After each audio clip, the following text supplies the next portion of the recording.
আর এটাই হচ্ছে সেই শিক্ষা, যে শিক্ষাটা জাতির মেরুদণ্ড, যে জাতির মধ্যে এই শিক্ষাটা পাওয়া যাবে। গণহারে সবার যদি কোরআন হাদিস শিক্ষা থাকে, অবশ্যই কোনোদিন সেই কোরআন হাদিস প্রেমিক শিক্ষিত ব্যক্তিরা কোনোদিন গণপিটুনি দিয়া একজন মানুষকে কখনো হত্যা করতে পারে না, ঠিক কিনা? আপনাদের ইতিহাসে আপনারা শুনেছেন কিনা হাটহাজারী মাদ্রাসার মধ্যে কোনোদিন কয়েকটা ছাত্র একত্রিত হইয়া কোনো ব্যক্তিকে গণপিটুনি দিয়া মারি ফেলাইছে? দেখছেননি আপনারা? দেখছেন নাকি আপনারা? কোন মাদ্রাসার ইতিহাসে এটা শুনেছেন যে মাদ্রাসার ছাত্ররা কাউকে পিটাইয়া জবাই করে দিছে, হত্যা করে দিছে? এটা হতে পারে? বাংলাদেশের অনেক মাদ্রাসা আছে, হাজার হাজার মাদ্রাসাগুলো আছে যেখানে কোরআন হাদিসের শিক্ষা চালু আছে। ইতিহাসে কেউ এটা প্রমাণ করতে পারবে না যে মাদ্রাসার শিক্ষার্থীরা মাদ্রাসার মধ্যে কোনো ছাত্রকে পিটাইয়া জবাই করেছে, হত্যা করেছে, নৃশংসভাবে কাউকে মেরে ফেলেছে, এরকম প্রমাণ কেউ দিতে পারবে না। কিন্তু দেখেন ভাইয়েরা আমার, কিছুদিন যেতে না যেতে জাহাঙ্গীরনগর বিশ্ববিদ্যালয়ের মধ্যেও একজনকে হত্যা করে ফেলেছে।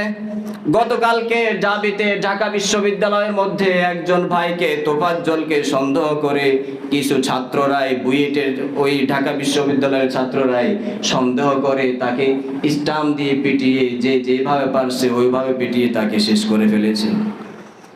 বুঝতে হবে এটা তাদের শিক্ষা তাদেরকে সেইভাবে শিক্ষিত করে তুলছে, তাদের অপশিক্ষা তাদেরকে অপশক্তিতে নিয়ে যাচ্ছে। এরা অবশ্যই মানুষের কখনো কল্যাণে আসবে না, মানুষের কল্যাণ করতে তাদের পক্ষে সম্ভব হবে না। কারণ মানুষ হয়ে মানুষকে এইভাবে পিটিয়ে হত্যা যারা করতে পারে শুধু সন্দেহের কারণে, যেই শিক্ষা তাদেরকে এইভাবে অপকর্মের প্রতি নিয়ে গিয়েছে, এটা তাদের দোষ না, তাদের শিক্ষার দোষ। আর যে শিক্ষাটা, এই শিক্ষাটা যারা প্রবণতা করেছে অবশ্যই তারাই দোষণীয়, এবং এর পিছে তাদেরকে যারা এই শিক্ষার প্রতি উদ্বুদ্ধ করছে তারাও এর দোষারোপ হয়ে যাবে ভাইয়েরা আমার। কারণ সেই শিক্ষার মধ্যে আল্লাহর ভয় আসেনি, আসেনি কি সেই শিক্ষায়? স্কুল কলেজ ভার্সিটির শিক্ষার মধ্যে কি আল্লাহর ভয় আছে? না, আল্লাহর ভয় আছে একমাত্র কোরআন হাদিস শিক্ষার মধ্যে, ঠিক কিনা? যারা কোরআন পড়ে তারা প্রতিটি আয়াতের মধ্যে বুঝে আল্লাহ পাক রব্বুল আলামিন সবকিছু আমাদেরকে দেখেন, শুনেন, জানেন, সবকিছু আমাদের সিসি ক্যামেরার মাধ্যমে নিয়ন্ত্রিত। আমরা যদি অন্যায়ভাবে কোনো কথা বলি, অন্যায়ভাবে কারো উপরে আক্রমণ করি, আমাদের সব কিছু কে উপর থেকে দেখছেন? সবাই বলেন, আমাদের সব কথা কাজগুলো উপর থেকে কে দেখছেন? আল্লাহ আমাদের সব কিছু দেখছেন, ঠিক কিনা? আমরা যদি অন্যায়ভাবে কোনো কথা বলি, অন্যায়ভাবে কারো উপরে আক্রমণ করি, অন্যায়ভাবে কারো উপরে জুলুম করি, তাহলে সেই জুলুমের বিচার করবেন কে? এই কথাটা শিক্ষা দেয় কোরআন আর হাদিস। এই কথাটা কোরআনের আদালত, এটাই হচ্ছে হাদিসের আদালত। কিন্তু অপশিক্ষার মধ্যে, নাস্তিক্যবাদী যে শিক্ষা আছে সেই শিক্ষার মধ্যে এই কথাটা মেধার মধ্যে ঢুকাই দেয় না, বরঞ্চ এইভাবে তাদের মাথার মধ্যে ঢুকানো হয়, মনে রাখবে পৃথিবীতে তুমি স্বাধীন, তুমি যা ইচ্ছা তাই করতে পারো, তোমার চাই যদি মন চায় তুমি কাউকে এভাবে হত্যা করে দিতে পারো, কোনো আইন লাগবে না। তোমার যদি মন চায় কারো উপরে আক্রমণ করবা, তোমার যদি মন চায় কাউকে হামলা করবা, অবশ্যই তোমার স্বাধীনতা মতে তুমি এইভাবে কাজ করবা। এইভাবে নিজের মধ্যে পাওয়ার চলে আসে, যেভাবে শয়তানের মধ্যে পাওয়ারটা নিয়ে গিয়েছে। শয়তান নিজেকে অনেক বড় শিক্ষিত মনে করেছে। আল্লাহ পাক যখন আদেশ করেছে, আমার বান্দা আদম যাকে আমি তৈরি করেছি, আমার এই বান্দাকে সিজদা করো, সমস্ত ফেরেশতারা একত্রিত হয়ে সে আদম আলাইহিস সালামকে সিজদা করেছে। ইল্লা ইবলিস আবা ওয়াস্তাকবার, কিন্তু ইবলিস শয়তান সিজদা করে নাই। সিজদা না করে সে সেদিন আল্লাহর সাথে মোকাবেলা করতে দাঁড়িয়ে গিয়েছে। সে অহংকারী করে আল্লাহকে বলছে, খলাকতানি মিন নারিন ওয়া খলাকতাহু মিন তিন।